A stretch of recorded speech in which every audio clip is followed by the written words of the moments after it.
Prada pomoći će u dizajniranju nastavnih svemirskih odela sledeće generacije za kosmonaute misije Artemis 3. Očekuje se da će napredna svemirska odela pružiti astronautima veći opseg kretanja i fleksibilnost. Jedan od zahteva za kretanje novih odela je to da astronautima budu obezbeđeni svi sistemi potrebni za pristup, život i rad na mesecu i oko njega. I Prada je momentalno odgovorila na NASIN zahtev i sada vam predstavljam kolekciju Prada, NASA, mesec. Ovo je, što sad vidimo, unisex uniforma koja je predviđena za proleće.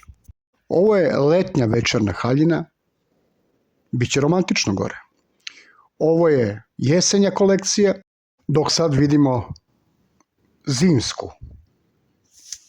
Ovo je isključivo predviđeno za tamnu stranu meseca. I ono što je zanimljivo, da se Prada odlučila baš za ovaj model tašnice, koji je u fazonu Sport Billy, da može da stane sva oprema koja astronautima treba na mesecu.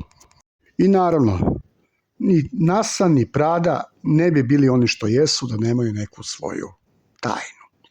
Tajna ovih svemirskih cipela za šetnju po mesecu jeste u tome da što su sakrili kako izgleda štikla ovog svemirskog modela cipele, ali kako nam kažu da će ove štikle pomoći astronautima toliko da čak oni više neće skakutati po mesecu.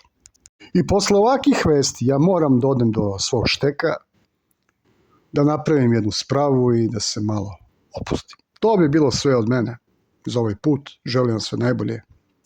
Prijatno.